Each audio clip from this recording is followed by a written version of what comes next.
Day 342. There will never be an apple. For years, I had this mythical idea in my head that a breakthrough was something that a person just suddenly had happened. Newton just suddenly thought about gravity when an apple hit him in the head.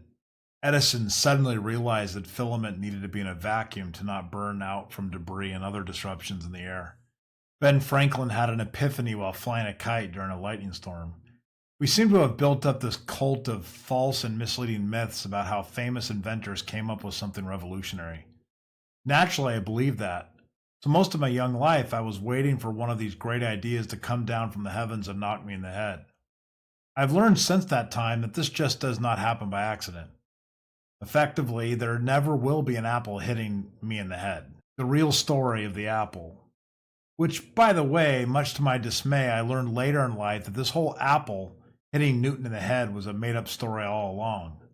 So not only is this concept wrong, but the entire story is fabricated in the first place.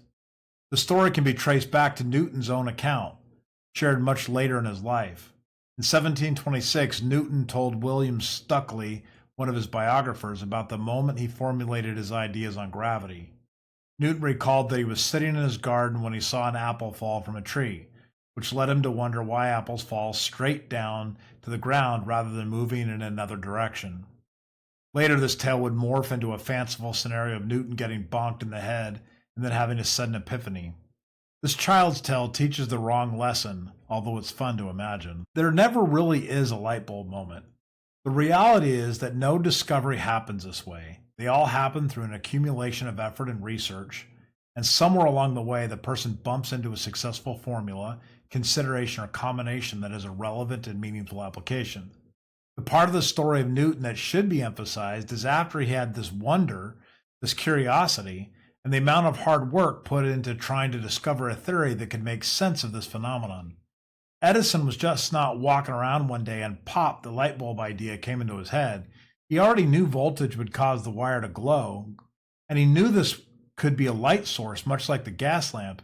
It took him thousands of iterations when he finally came upon the answer that would allow a filament to burn uninterrupted. I was listening to a story about how lithium was discovered as a modern therapy source for mental illness. John Cade, an Australian psychiatrist, made the breakthrough while experimenting with different compounds to treat psychiatric disorders.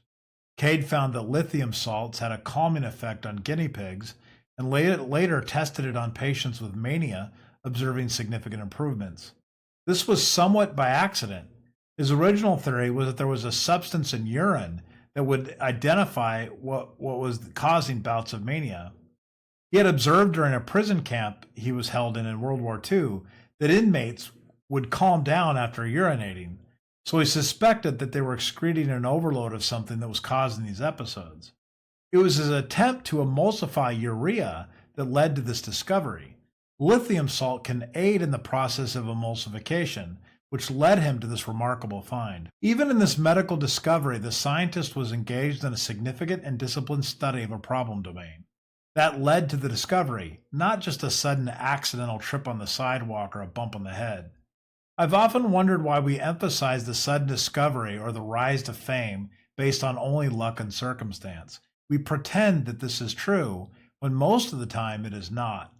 We talk about Britney Spears as if she was suddenly discovered as a natural talent, when the reality is far from the truth. The fact is that by the time she was 16, she had put more hours into performing, singing, and dancing than most entertainers do in a lifetime. Yes, sure, she had some chance encounters and circumstances that helped her rise to fame, but to try to portray this as a fortuitous display of cosmic chance is a disservice to the countless people who pour thousands of hours into their craft. So being discovered, in my opinion, is overrated. What is this fascination with being discovered in our modern culture? I'm sorry, I have never met a person naturally talented at anything. In my middle school and high school days, there was this young man who had a tremendous aptitude for sports. Not because he was incredibly talented, not any more than any of us run around on the playground. It was because he loved it, and he was constantly doing it. He was on my soccer team growing up as a little kid, but he also played baseball, football, basketball, and ran track. I remember that in 5th grade, he would play tag football in recess with all of us. He was good, generally fast, but he was an average in his skill set. However, by middle school, he was remarkably better than everybody else. Was that because of natural talent, or was that because every weekday, evening, and weekend he was practicing or engaged in some sporting event? I remember his younger brother hanging around us all the time trying to play as well. Everyone beat up on this little guy, but by the time high school came around, he was the star athlete who even surpassed his brother. I grew up around these boys. I saw them stumble and fall. I saw them throw countless bad passes and miskick the soccer ball. I saw them swing and miss just as many times as I did. The difference? I only played one sport and quit after middle school. They did not. However, even the best was a bench warmer. When I was in high school, the older brother had every track record on our board. The trophy case was full of all of his wins, and he was drafted by a big university and got a full ride. He then entered the NFL after being picked in the first round draft, and then he sat on the bench the entire time. What makes him different than all the other phenoms that come into major league sports?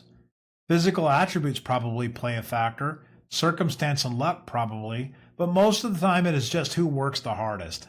That is the reality that we all turn a blind eye to as we worship the next young kid who climbs to fame. I do not know what to call this fascination with getting rich quickly, finding sudden fame, or happening upon a miraculous idea that suddenly catapults you to scientific stardom. The one thing I will call it is absolutely false. Maybe there's a case out there somewhere you will find to prove me wrong, but I have been on this planet for over half a century, and I have yet to see one. Every time I look under the covers at success or discovery, I find a person who's worked their tail off to find themselves in a situation where they could be successful. So indeed, the apple is a myth. In the end, the myth of the sudden breakthrough, the chance discovery, or the effortless rise to greatness is just that, a myth. What truly lies behind every achievement, whether it's a scientific discovery, a world-changing invention, or even an exceptional performance in the field, is relentless effort, perseverance, and countless hours of practice or study. Newton, Edison, Cade, none of these individuals stumbled on their discoveries by pure chance. They were driven by curiosity, problem solving, and unwavering commitment to their craft. Our culture's obsession with sudden success stories only serves to overshadow the real truth. Success is almost always the result of hard work and dedication. There are no shortcuts, no apples falling from the sky to deliver genius in an instant. Instead, it is the accumulation of experiences, failures, and determination that eventually lead to progress. It's time we embrace the reality of this process and honor the effort behind every great discovery and accomplishment rather than clinging to the fanciful tales of overnight success.